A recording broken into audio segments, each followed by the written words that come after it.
오전에서부터 마태복음 2장 1절로 3절은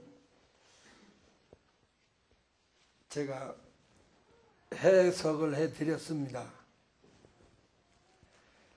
4절로 8절은요, 헤로드 왕이 아기 예수를 찾는 데 따른 목적이 있습니다. 동방박사들이 그 아기 예수를 찾는 목적과는 상당히 다릅니다. 그 반대가 되고 있다 그 말이에요. 그 반대가. 그러니까 오전에도 제가 말씀드렸죠. 교회에 출석하는 사람들이 목적이 다 다르다. 이거를 통일시킬 수 있는 힘이 교회가 가지고 있어야 된다 라는 얘기예요. 여러분 교회 역사에 대해서 잘 모를 겁니다. 그런데 그 로마에 가면 카타콤베라고 하는 지하 무덤이 있습니다. 그것을 아직도 2000년이 거의 됐는데 아직도 발굴 못한 부분이 엄청나다 그러죠. 기독교가 이제 박해를 받을 때에 그 지하 동굴에 들어가서 살았습니다. 근데 뭐 참 척박한 환경이죠. 이렇게 겨우 드나들 수 있는 지하 동굴이에요. 그게 무슨 콘크리트 벽으로 해서 뭐 한 것도 아니고 그냥 이렇게 손수 파내서 이렇게 무슨 장비로 파낸 것도 아니고 손으로 파내서 살 수 있는 공간을 만든 거예요. 근데 이제 잡으러 들어오니까 안 잡혀 죽으려고 미로를 만들었는데 개미굴처럼 들어가면 못 나오는 겁니다. 그래서 16년 전에 갔을 때는 상당히 돌아다닐 수 있도록 안내판이나 안내원을 세워놨는데 잠깐만 사고가 나니까 상당히 축소해서 이렇게 막아놨더라고요. 뭔 얘기냐면 그때 당시 일본 신혼부부가 거기로 관광을 와서 그 안에 들어갔다가 서로 못 만나고 몇 년 후에 시체를 찾았대요. 그게 어려워요. 그러니까 들어가서 쫓아가면 숨어버려서 그 테러를 차단을 못할 정도로 그 로마 그 전설에 하면 로마 시 전체 그 전역 지하가 전부 동굴이다 이렇게 말합니다. 그때에는 오직 예수입니다. 예수 안 믿으면 죽는 거예요. 그러니까 생명 담보 걸고 예수 믿을 때 오직 예수예요. 지금처럼 무슨 뭐 자식이 잘 되기를 바라거나 사업이 잘 되기를 바라거나 육신의 건강을 위해서 빌려다니는 교인이 아니라 진짜 배기만 믿는 거예요. 생명 내걸고 믿는 사람들이에요. 그때는 그렇게 신앙이 좋았어요. 근데 이제 주 313년에 밀라노 칙령이라고 콘스탄틴 대제가 국교화 시키려고 기독교를 동굴에서 끌어내는데 목적이 뭐냐면 그 지하에 있는 기독교 세를 입지 않고는 도저히 외래적을 야만적을 물리칠 수 있는 힘이 없었습니다. 그래서 기독교를 이용해서 자기 정치 권력을, 정치 세력을 또는 정치 생명을 연장하려고 기독교를 국교화시켜서 지하동굴에서 끌어냈어요. 이게 주 313년이에요. 그 밀라노 칙령이라는 게 그겁니다. 그래서 컨제가 기독교를 인정하면서 일요일 날로 주일을 선포한 거예요. 그때까지만 해도 안식일도 지키고 주의 날도 지켰는데 국교화하면서 법령으로 11조를 법제화해서 예수 믿는 사람들 다 종교세가, 지금 오늘날은 종교세로 변했습니다마는 11조를 이렇게 전부 국가에서 받아들이도록 했어요. 그걸 그때 당시로는 그걸 컨제의 그 컨제가 공로로 인정을 했습니다마는 그것 때문에 나중에 타락하게 되지요. 그때는 이제 지하 동굴에서 살 때는 교인들이 교회 나갈 때에 어떤 목적을 가지고 나갔냐면, 오늘 하나님께서 주의 종을 통하여 내게 어떠한 메시지를 주실 것인가가 굉장히 궁금해서 교회를 나갔다 그래요. 말씀 듣기 위해서 나갔다 이거예요. 근데 그 후에 컨제가 기독교를 국교화하니까 정치가들의 모임이 돼버리고 말았어요.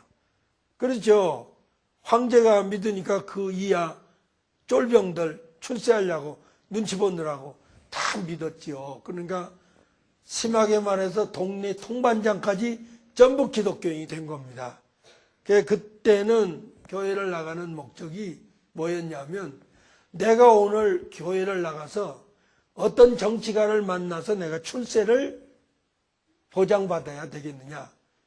교회가 그때부터는 이제는 정치 목적과 수단으로 전락한 거지요. 오늘날은 뭘로 교회 오지요? 복 빌려고, 복 받으려고. 이 한민족이요, 복을 갈망하는데 세계에서 뛰어난 민족입니다.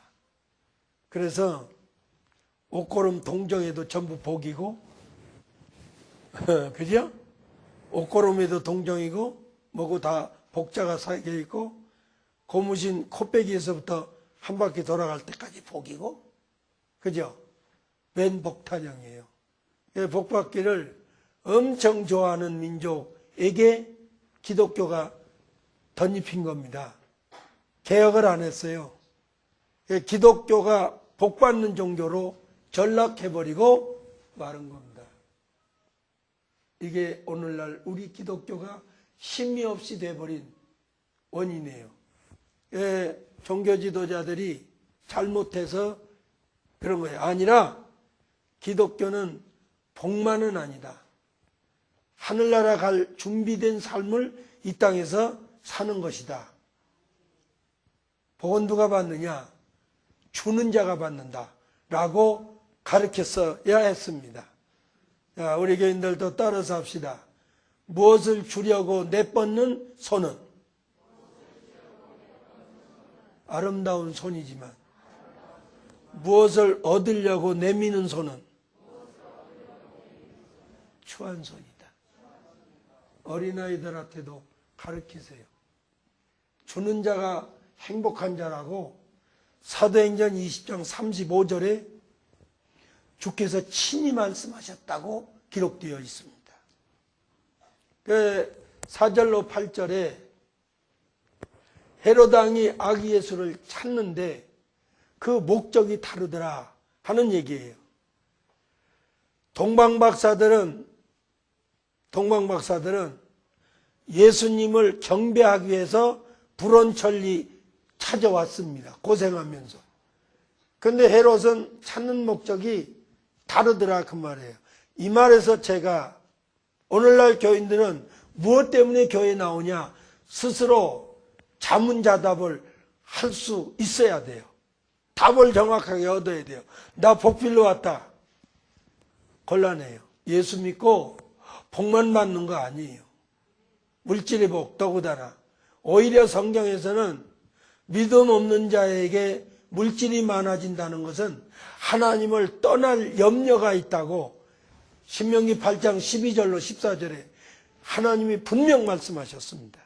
그러니까 물질 자체가 나쁜 건 아니에요. 기독교에서 물질 자체를 나쁘다고 하지는 않고 그것을 어떻게 쓰느냐, 자기 자신에게만 쓴다. 안 돼요. 성경에서 뭐라고 말씀하시냐면 도둑질하던 손을 가진 자가 이제는 개심해서 기독교인이 됐다면 남을 위하여 돕기 위한 그 손으로 일할 줄 알라 그랬습니다. 그러니까 기독교인은 한 달을 살 때에 보름은 나를 위해서 산다고 하면 15일은 남을 위하여 살 줄도 알아야 된다는 거예요. 이게 성경이에요. 그래서 4절 보겠습니다. 한 절 한 절이 너무 중요하기 때문에 빼놓을 수가 없어요. 그리고 왕이 모든 그 대제사장들과 종교 지도자들이죠. 그리고 그 백성의 서기관들, 율법사들이에요. 를 모아 그들에게 그 그리도가 어디서 나겠느냐고 집요하게 물으니, 집요하게라는 말은 제가 붙인 말인데 원문에 그렇습니다. 문법이 집요하게 헤로드 왕이 찾으려고 물었어요. 종교 지도자들에게. 이 4절에서 첫째, 예수님께서 초림하실 당시에는 정치와 종교가 유착 상태하에 있었다. 정종 분리 원칙을 쓰지 않냐고 정종 유착 상태에 빠져 있었다. 이 말이에요. 왜 그걸 알 수 있죠? 왜 왕이 대제사장들을 불러야 되고 서기관들을 왜 불러야 되며 부름받은 서기관이나 대제사장들이 왜 왕 앞에 가서 줄을 섭니까? 종교 지도자하고 정치 지도자는 함께 할 수가 없는 것입니다. 그게 더 무서운 건 정종유착이에요. 정경유착보다 더 무서운 게 정종유착이에요. 종교하고 정치하고 손을 잡으면 영국이 바로 그런 천차를 밟았던 거예요. 영국의 그 대주교가 왕에게 대관식을 할 때 모자를 씌워주는데, 왕관을 씌워주는데 발로 씌웠다니까. 발로. 그러니까 얼마나 높아진 거예요. 발로 왕관을 집어가지고 머리 위에다가 씌워줬다니까. 이렇게. 그렇게 종교가 정치 위에 군림했던 거예요. 그러니까 결국 썩은 거죠. 그렇죠? 그리고 주교의 그 크라운의 캡이 3층인데 왕관의 그 크라운의 캡은 2층이었다는 거예요. 두 겹. 그러니까 주교가 더 높았지요. 그 결과가 영국이 속화된 거예요. 거기서 속화되니까 땜쟁이 존 버년이 그 배운 것도 없고 보잘것 없었지만 땜쟁이 노릇하면서 신앙 운동을 한 거예요. 그 잡혀서 감옥에 가서 쓴 책이 철로역정이라는 책입니다. 기독교인이라면 필독서예요. 그 운동이 시점이 돼가지고 영국의 청교도들이 영국을 버리고 떠난 것이 바로 청교도 운동이에요. 그게 이제 미국에 도착한 거죠.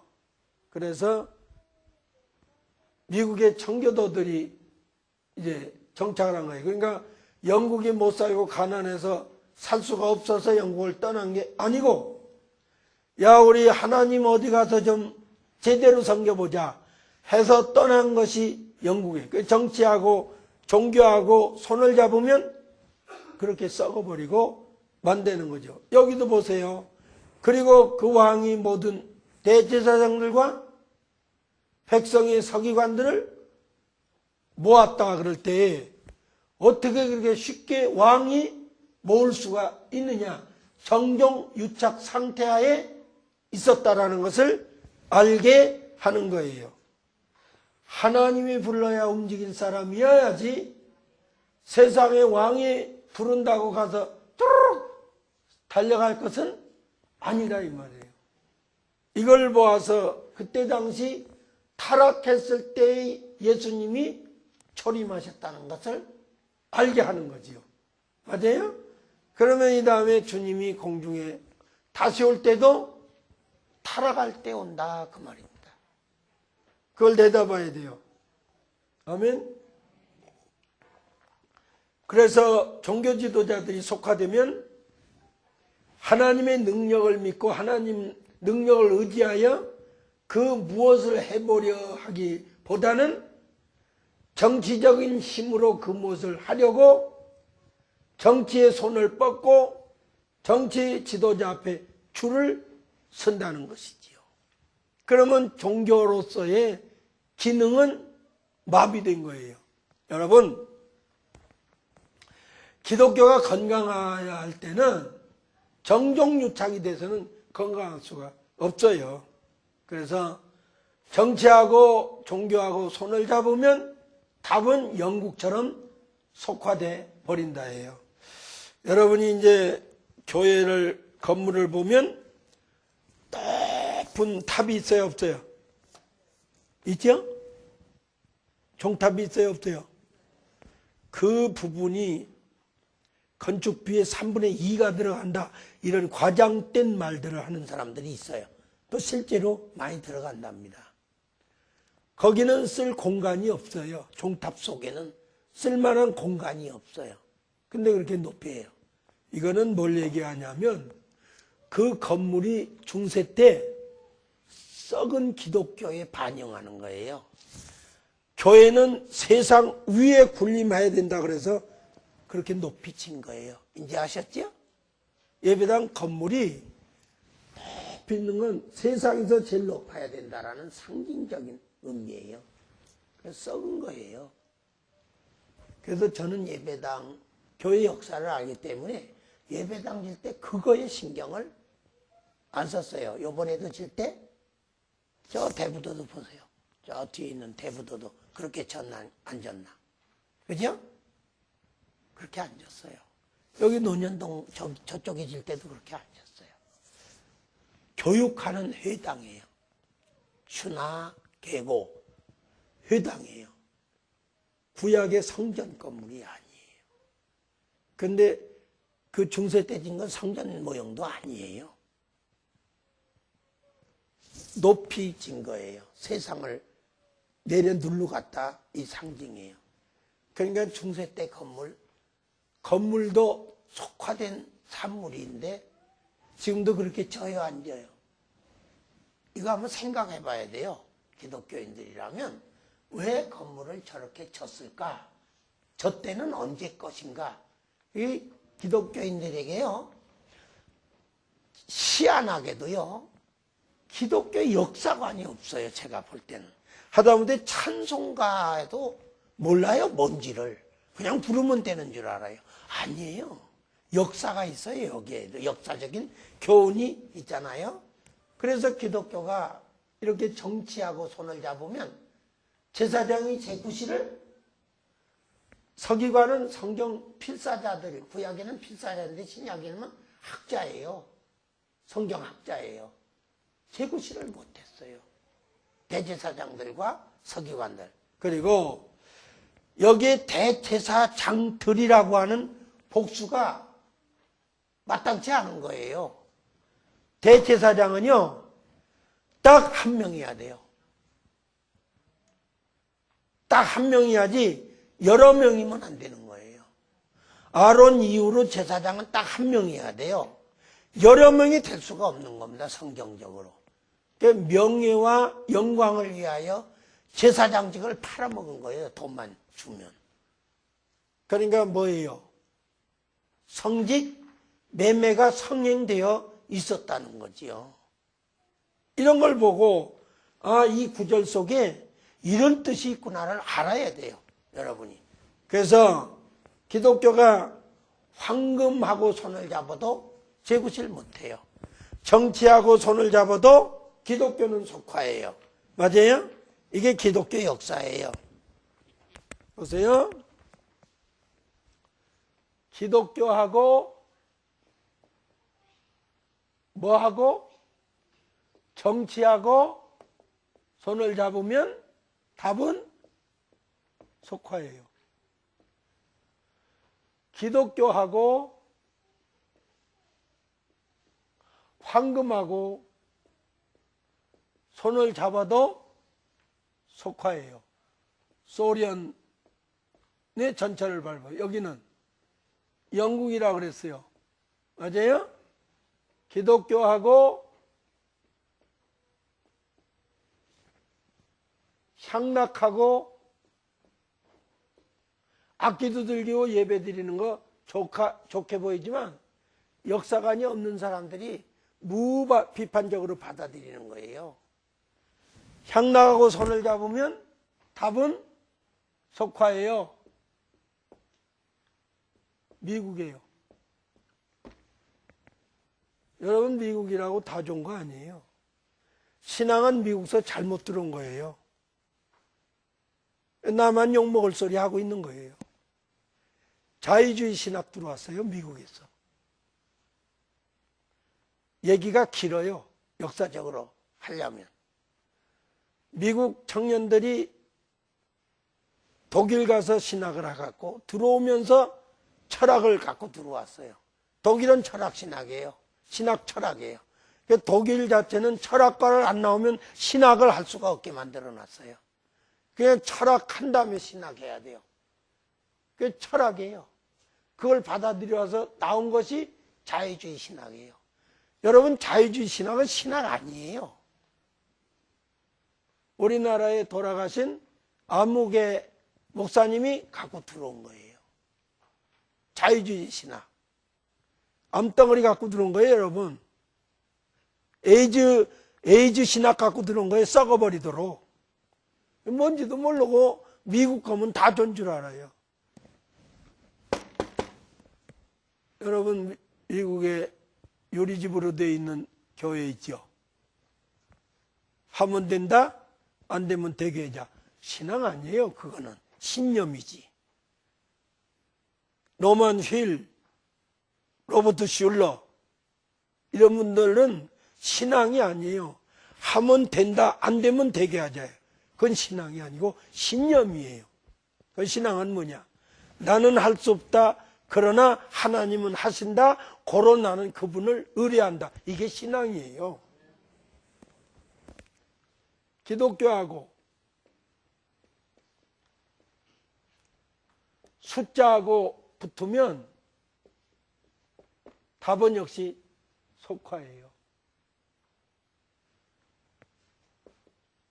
한국이 그렇게 이 전철을 밟는다고 봐야지요. 국민의 20%만 넘어서면 종교교육 부재 현상이 일어나요. 무슨 얘기냐? 한 반에 60명, 70명 때려놓고 공부시키면요, 1등에서 20등까지는 그래도 해도요, 나머지는 다 빵점이에요. 관리가 안 되는 겁니다, 여러분. 그래서 선생님 한 분이 정확하게 한 분이 다스릴 수 있는 수가 얼마냐면 20명을 넣었으면 안 된다는 거예요. 그래서 저는 고등학교를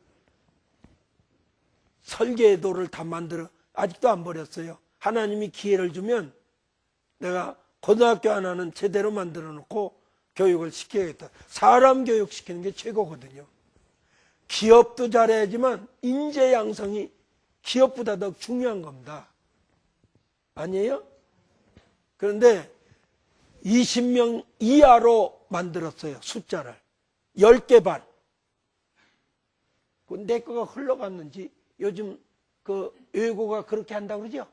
그거 잘하는 거예요. 25명 정원에 10개 학급이 넘어서지 않게. 나는 교실 옆에다 선생님 아파트를 함께 집어넣어서 선생님 가족들이 다 와서 살면서 출퇴근 거기서 하고 그렇게 하도록 했어요, 제 설계는. 그리고 병설 유치원을 둬서 고등학교 애들하고 유치원하고 수업 시간이 같아서 끝나면 같이 놀게끔. 그 꼬마들하고 노는데 나쁜 생각 들까요, 안 들까요? 정서적으로 참 좋다고 생각을 한 거죠. 아무튼 쓸데없는 얘기고,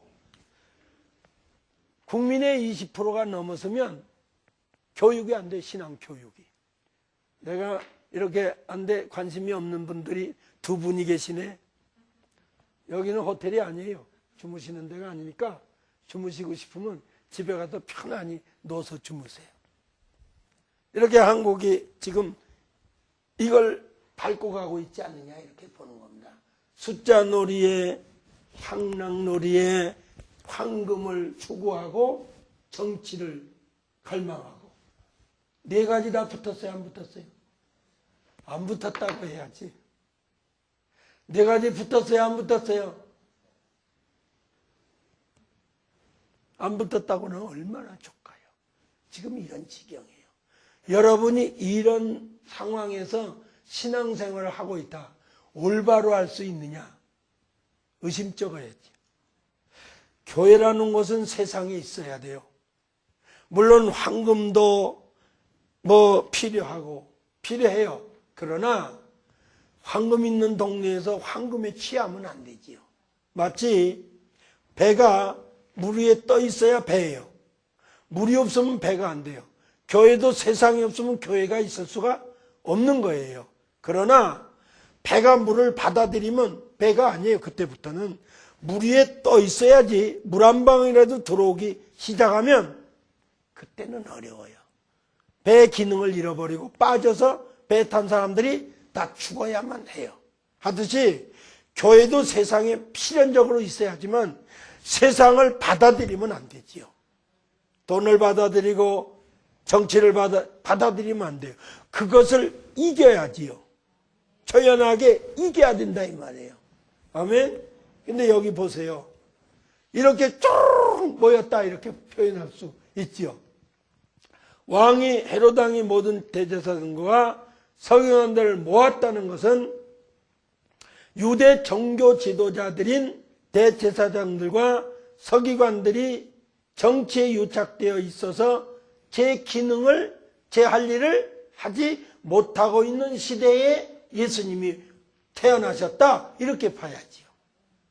정경유착은 사회를 부패하게 한다면 정종유착은 종교계를 망쳐버리고 말해. 부패하게 하고 만다 그 말해. 두 번째 우리가 생각해야 할 문제는 유대 종교 지도자들은 유대 분봉왕의 이용의 대상물이었다. 이렇게 생각을 해야지요. 종교 지도자들이 정치 지도자들에게 이용당하면 안 됩니다. 종교가 세력화되고 세상에 어떤 힘을 발휘하려고 하니까 대통령 후보 출마자들이나 국회의원들이 교회에 드나들어요, 안 드나들어요? 재래시장 가서 아이고 막 어른손 만지면서 얼마나 고생이냐고 해야 하네요. 근데 어떤 여자 상인 좀 똑바로 말하되 그때만 찾아오지 말고 평소에 찾아오라고. 와, 그 쓴소리 정말 참 잘하네요. 그 여자 그 곱게 넘어가는지 모르겠어. 세금 그 징수 안 당하는지 모르겠어. 감사원에서 감사해가지고 그렇게 말하더라고요. 맞는 말이에요. 표밭을 읽으려고 와요. 찾아와요. 이 교회는 그런 거 안 합니다. 제가 일체 안 해요. 정치 지도자가 여기 오지 못하도록 해요. 아예 안 받아들여요. 저 같은 경우는. 그러니까 소문이 나서 저한테는 선거 때 아무도 안 와요. 그 흔해 터진 사과 한 상자도 안 들어와요. 저한테는 안 와요. 제가 안 하거든요. 그런 걸. 이렇게 될까봐 겁나지요. 유대 종교자들은 정치 지도자들에게 이용당했다고 말해요. 종교 지도자들은 하나님께 쓰임 받으려고 뽑힌 자들이에요. 만왕의 하나님의 명령에 순종해야지. 일개 왕, 그것도 분봉왕이자 악왕인 헤롯에게 이용의 대상이 되어 예수님을 죽이려는 헤롯에게 이용당하고 말았다 그 말이에요.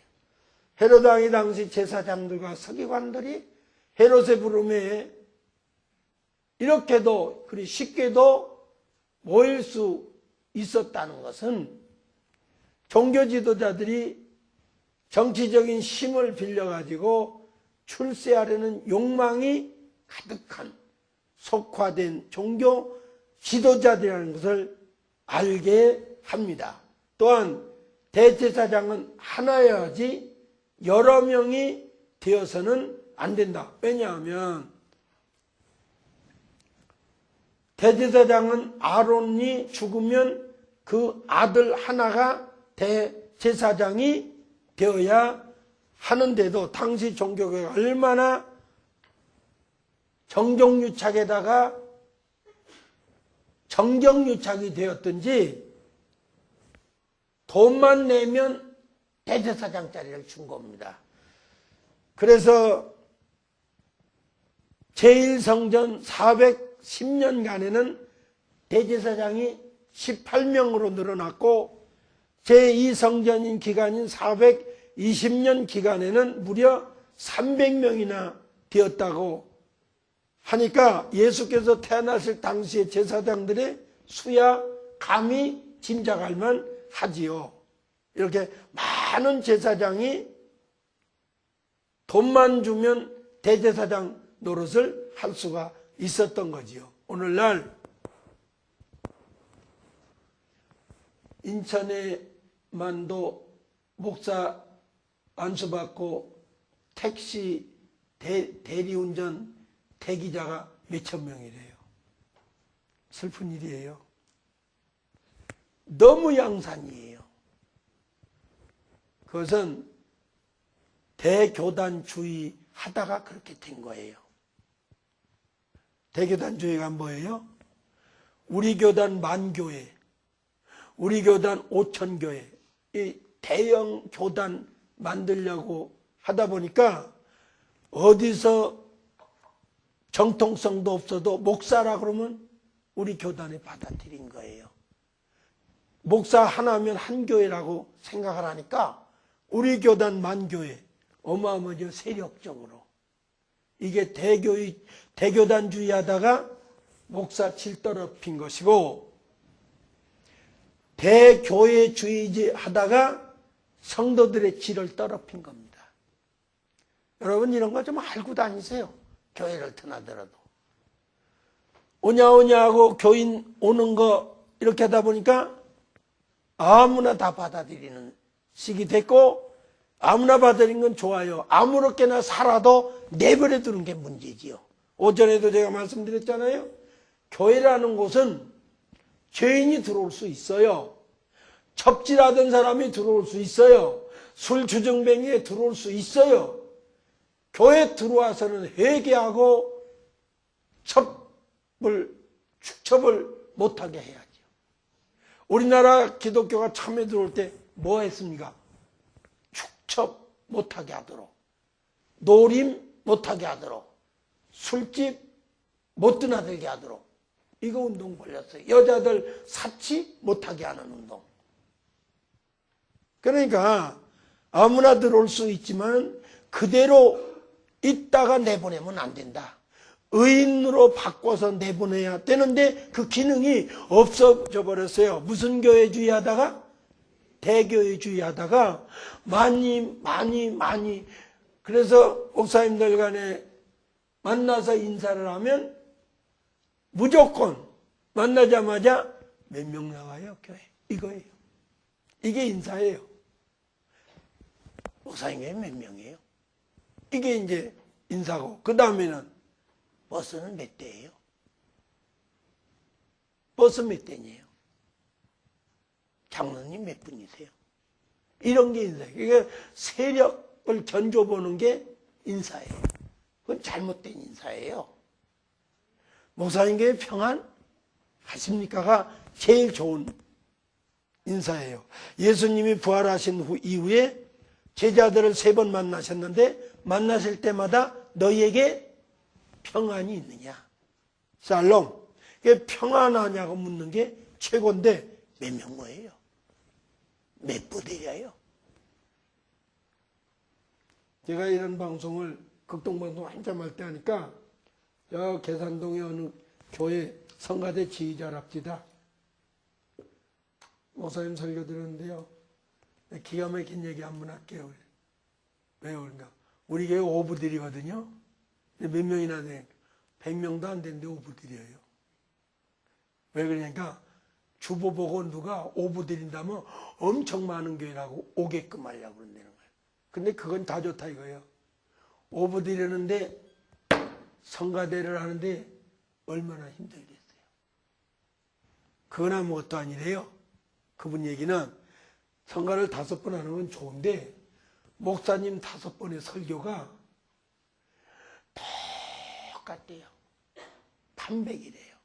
예화도 그 시간 되면 똑같이 나오고 아주 똑같아요. 그걸 제일 괴로워하는 사람이 성가대 지휘자, 성가대 원들이고, 그죠? 똑같은 설교를 5번 들어야 하는 장로님들은 아예 이런데요. 지겨울 거 아니에요. 똑같은 얘기를 하니까. 그렇다는 거예요. 그 대교의 주의가 교회 키우겠다는 것 때문에 많은 걸 양보해야 돼. 도집사처럼 왔다 갔다 해도 내버려 둬야 되고, 이제는 안 하겠지만, 그죠? 이제 안 할 거죠? 안 한대요. 그래서 변하려면 저렇게 변해야 돼요. 박수 한번 쳐줘요. 누가 앉아서 인사를, 누가 앉아서 인사를 봐도 일어서서 하는 거지. 장로들이 이렇게 쉽게도 출세 욕망에 노예가 돼서 헤로당이 부르니까 쪼르륵 달려갔다 그 말이에요. 오늘날은 안 그러겠냐 그 말이에요. 안 되지요. 그러니까 성경에는 정정유착을 불허해요. 여러분, 예수님이 아무리 고달프게 세상에 와서 시달렸어도 안 만났어요. 빌라도를 만나서 정치적으로 협상하자는 얘기가 없어요. 오히려 그것을 못하게 하셨어요. 제자들 보고. 맞아요? 야, 그때 당시 그렇게 속화되어 있는 상태하에서 예수님이 오셨다. 세 번째 4절에서 헤롯 왕은 예수님을 찾아서 죽이려고 집요하게 물었다 그랬습니다. 그리도가 어디서 나겠느냐? 집요하게 물으니. 그런데 왜 집요하게를 집어넣느냐 하면 우리 개역성경 번역에 물으니는 에푼 다네토 이런 히브리어예요. 히라보예요. 에푼 다네토라는 이 말은 집요하게 묻다라는 동사 푼다 노마의 3인 단수 미완료 중간태 직설법이니까 헤롯이 자신을 위해 집요하게 현재 분사니까 계속해서 미완료 끊임없이 집요하게 물었다는 거예요. 왜요? 잡아서 왕이 둘이면 자기가 왕 노릇 못할 것 같으니까 그 왕을 처치하려고 집요하게 물었다는 거예요. 이는 일상적인 것을 묻는다고 하는 에로타오라고 하는 요한복음 9장 2절에 쓰인 에로타오라는 동사 단어와는 다른 어떤 사실을 정확하게 알아내기 위함의 신문 상태에서 신문하는 차원에서 물어보는 용어예요. 그러니까 집요하게 물어본 거예요. 계속하여. 그 중간 되니까 자신을 위하여. 누가? 헤롯 왕이 잡아 죽이기 위하여. 자신을 위해서 그렇게 집요하게 물었다는 거예요. 거기에 왜 빨려 들어갔냐 그 말이에요. 그래서 서기관들이나 바리새인들이 대제사장들이 대답을 한번 들어보겠습니다. 5절로 6절입니다. 마태이 2장 시작. 그러자 그들이 그에게 말하기를 그 유대 베들레헴 에오미온이 왜냐하면 그 선지자로 말미암아 이렇게 기록되었기 때문입니다. 또 너 유대 땅 베들레헴아 너는 유대 그 고을 중에 가장 적지 아니하도다. 왜냐하면 네게서 한 다스리는 자가 나와서 곧 내 백성 이 이스라엘 목자가 되리라 하였기 때문이니라 그랬어요. 그러니까 제사장들이나 서기관들이 뭘로는 잘 알고 있었다? 지식적으로는 예수의 탄생을 지식적으로는 잘 알고 있었다. 자, 여기서 우리가 교훈 하나를 받아야 되는데 뭐냐? 신앙은 지식만 갖고는 안 된다예요. 신앙은 지식만 가지고 있다고 신앙 생활이라고 할 수는 없는 것이다. 생활이어야 된다, 신앙은. 아멘? 그러면 이들이 정말 지식적으로만 알고 있을 게 아니라 그리스도를 메시아를 대망하고 있었으면 동방박사들이 먼저 찾아오기 이전에 알았을 것이다 그 말이에요. 신앙은 지식쟁이로는 신앙생활이라고 할 수가 없다. 제가 늘 강조하잖아요. 신앙은 생활이다. 아는 걸로 끝나서는 안 된다.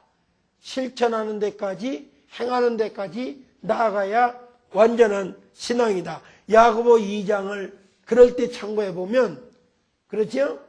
믿음과 행함이 하나가 되어야 한다라는 거지요.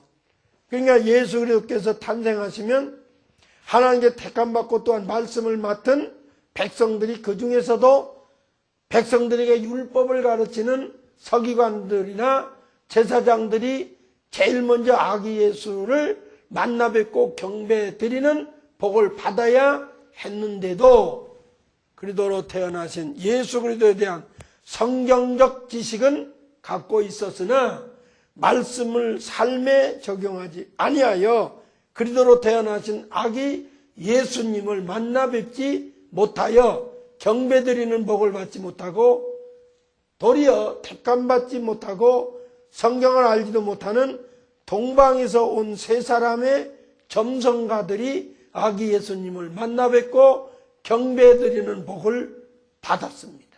그러니까 서기관들은 예수 그리스도가 메시아가 태어날 세대나 시기는 알지 못하면서도 메시아의 탄생에 대한 성경 지식은 구약 미가서 5장 2절의 말씀을 통하여 알고 있어서 헤롯에게 정확하게 대답했습니다. 그러니까 이들은 성경 지식을 삶을 위한 것이 아니고 직업상 가지고 있었다라는 거예요.